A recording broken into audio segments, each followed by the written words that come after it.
umandar siya, pero umaangat lang konti tapos hindi na gumagana. Ito, yung sinulda natin, yung balik,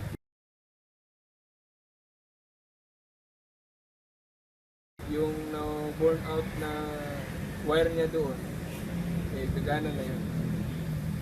So, click and subscribe the button. Thank you.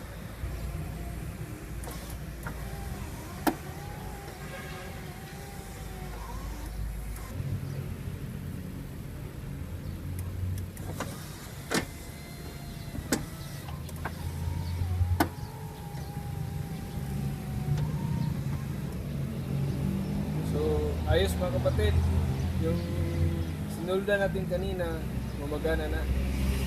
Ngayon, pakiclick yung subscribe button at sa sunod natin na topic, pag-aralan natin yung replacement para sa power window.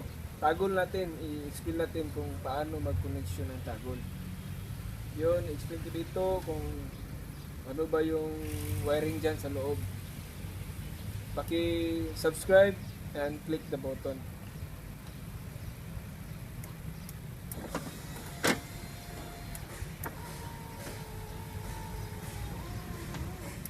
Yun, malakas na kapatid.